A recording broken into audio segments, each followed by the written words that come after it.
And we welcome you to the Talk Shop in Studio 255 at the Laramie Plains Civic Center. We have Rich Weber on the Zoom line this morning, and it's kind of like a zip line rolling into the ultimate endeavor, which is the Wyoming primary election in Wyoming. And we've got Rich. Good morning. Hey, good morning, Eric. How are you doing today?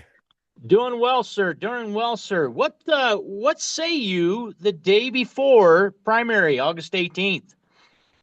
Oh my. Um, well, God bless America and God bless Wyoming. We're going to need a lot of help as we go forward. The election systems in Wyoming are compromised. They're compromised in the United States, ongoing investigations with the DNI, Tulsi Gabbard and her replacement, so forth. We've seen it all over. We just saw up in the Michigan race, they had problems with logic and accuracy tests and other things up there in their races. And they're going through legal processes right now to go back to a hand count. So, holy cow. If you're looking forward to voting for a candidate, you have to hope that your vote counts for the intended recipient, period. I would think, that people would realize that their vote is the only control that they have over the government, period. Many people in Wyoming, throughout Wyoming, believe that the public comment system is merely a checked box, doesn't amount to much. The decision already made so many times in between election years. That's the opinion of many voters. I can't blame them.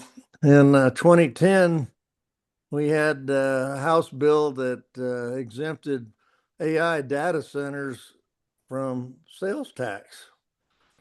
And, the public didn't pay any attention to it because there was nothing on the horizon for AI data centers at the time. And so, nothing was, no alert, nothing like that happened. There was no notices, public comment period, things like that, period. As we've traveled around the state, we see AI is a big deal right now. We've watched this going on with Cheyenne. Our public officials know they have to do a public comment period, but they wait until the very last minute after the decisions have already been made, the non-disclosure agreements have been signed, and then they tell the public, oh, we're going to have a public comment period. A period. Holy cow. We don't get a period. We get about 5 minutes in the big scheme of things. And the public has a difficult time trying to put together an argument, do the research, back it up, and get to a meeting so that they can actually debate the facts of the matter. Period. We saw this most recently last week in Platte County, where the commissioners were and their representatives from AI data centers and so forth were completely abusive to the public. It was obviously a session of insult and discredit. Every objection that was raised, was met with scorn or ridicule of the public.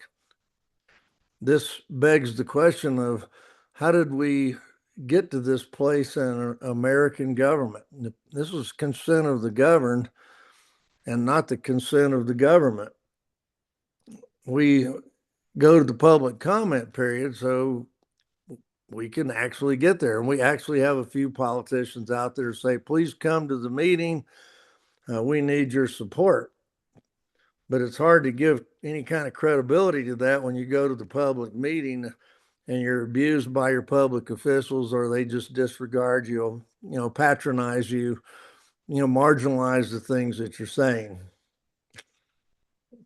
I recently attended a city council county commissioner joint session in Laramie, Albany County, Wyoming, And in that session, staff presentations lengthy to an hour, while public comment individually left to 3 minutes per person. And sometimes, not in this particular meeting, but sometimes the comment limited in terms of duration in total sum. Now, if you think about the structure of a 60-minute followed by a 10 or 15-minute county, that was a city's presentation for 60 minutes and a county presentation for 15 minutes. And then the public actually quite prepared and quite succinct and unified and mostly against data center development without conditions, forethought of conditions in a multitude of different perspectives. You think about that system. The individual testimonies actually disrupt one another potentially and work against the public's input overall. Do you read the Open Range record? I have read that mostly in the last year from the period of optics in the 2026 legislature forward. I've caught that publication. Well, I was just reading an excerpt from it last night.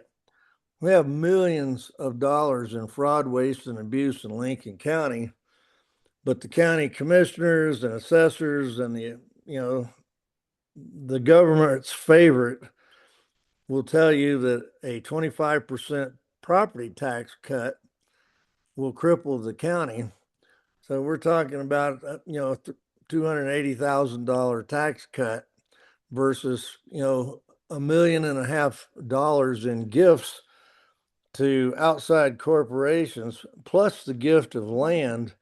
So this defies the narrative that they propose, and it discredits them. And it's not all the fraud, waste, and abuse is not just in Lincoln County. We see it in all counties. The two things that I see that should alarm everybody is the ones that know the abuse is going on are not saying anything. The ones that do not know the abuse is going on are negligent for not staying engaged and doing their job as public officials.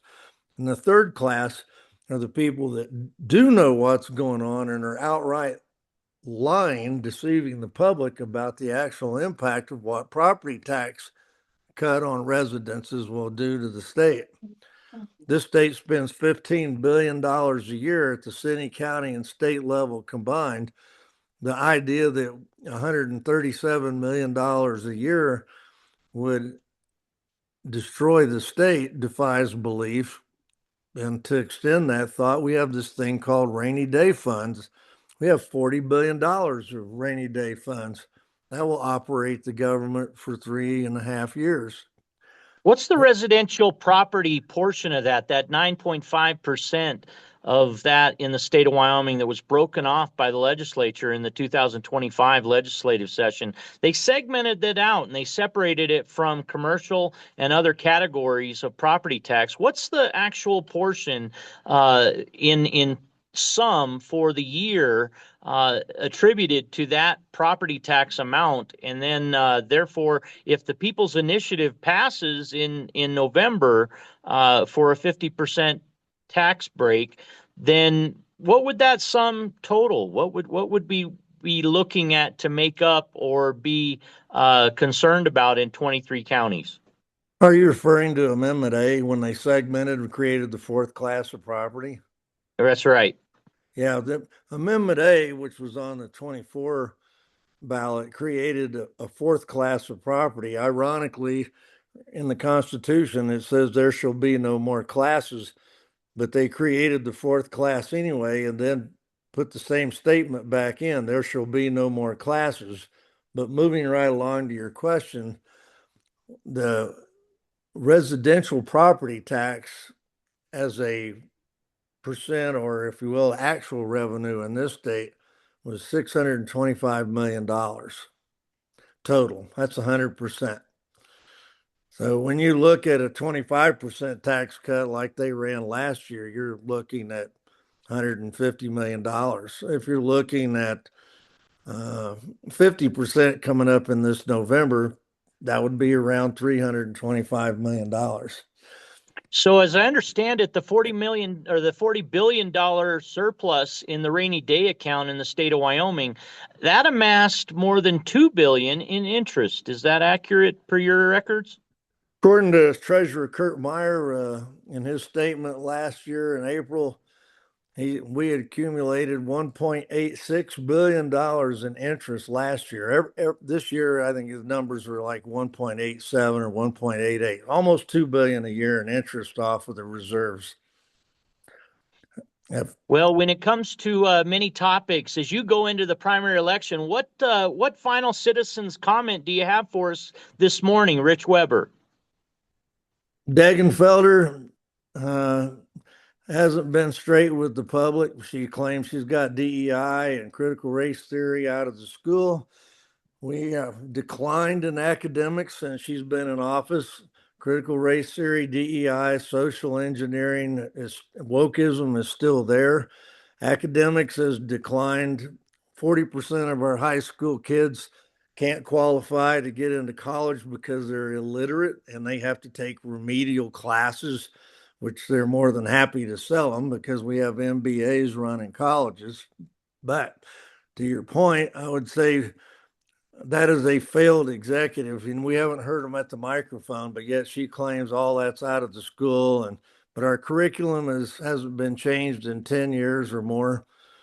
And so we're in the hurt locker there. We really are. And then in You're the talking other about the guy, gubernatorial race, Rich Weber talking about the gubernatorial race. Who do you favor in the race and why? Final comments, 60 seconds as we go into another break.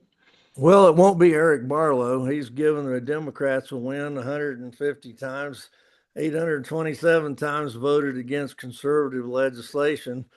He's been on the Management and Audit Committee, the Budget Committee. He's on corporations, which manages elections, tribal affairs, and all those things are a big fat fail. So you got a status quo guy there who's never opened an investigation into why the public is being deceived on property taxes and budgets while they're gifting hundreds of millions of dollars to corporations, but the 80,000 businesses, small businesses in the state don't get the same tax breaks, and neither do the people on their homes.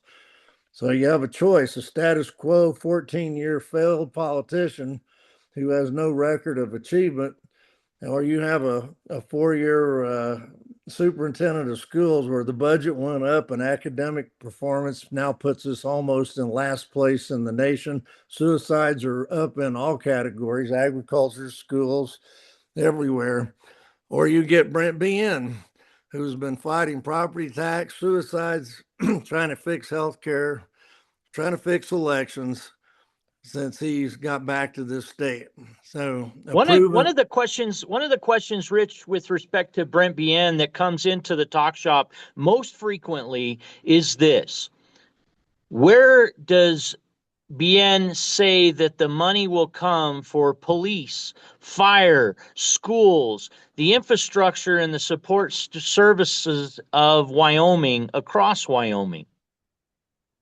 Where does that money come from? Well, the special districts, all 600 of them that have taxing authority have dough. But if you want to look at it at the state level, the Legislative Stabilization Reserve account has $2 billion in it. Permanent Mineral Wealth Trust Fund feeds it a constant flow of interest. Then you have the other 600 coffee cans of money, which has probably around $15 billion in reserve. But the first obligation of government under the Constitution is to protect the people.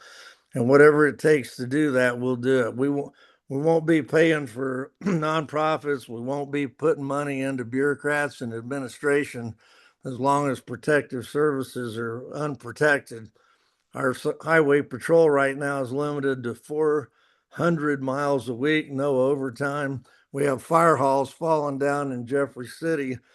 The status quo politicians that are running for governor haven't done anything about this in the 15 years they've been up there. So It's time for a change. We have to take care of law, fire. We have to get our schools back up to snuff, take care of health care, get the things that take care of people, protect the people first.